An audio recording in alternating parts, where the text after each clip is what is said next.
Well, led by Councilmember Rob Saka, more than 500 public comments were submitted for this meeting in less than 24 hours. Bottom line, the police department is understaffed, and oftentimes the people who are committing these crimes, they leave before officers can even arrive. This is deep stuff. This is tragic stuff. We should all be outraged. I am. Newly elected Councilmember Rob Saka seemed just as concerned as almost every resident in this crowd just days after this tragic shooting. I want to be honest with you, it is out of control. We had one shooting scene this past weekend, 164 spent casings on the ground.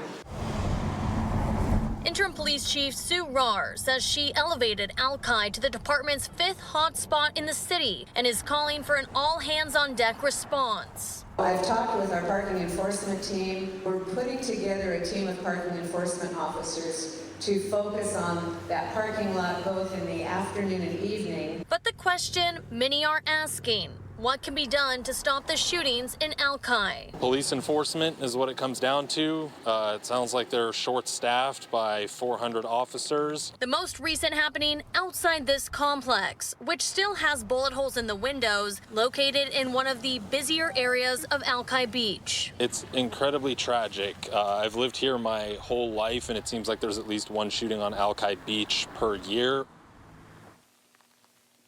And tonight, some ideas were thrown out there about what to do about this crime. Some people saying that they should close portions of Alki during certain times of the night.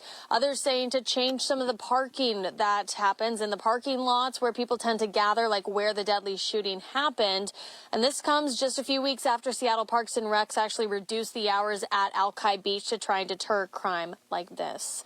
Live in West Seattle, Hannah Knowles, KOMO News. First tonight, days after someone was shot to death near Alki Beach and another shooting in West Seattle, City Councilmember Rob Saka hosted a community meeting tonight to talk about that recent violence and what can be done to keep people safe. Hannah Knowles was at that meeting tonight. Hannah, what are some of the concerns that were voiced tonight?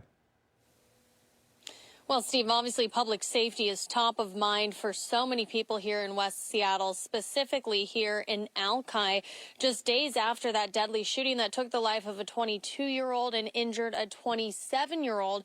So tonight was really a chance for people to come together inside this church that you can see behind me and talk and ask questions. I think a lot of people want to know what the city is doing, what the police department plans to do to try and get some of these crimes under control.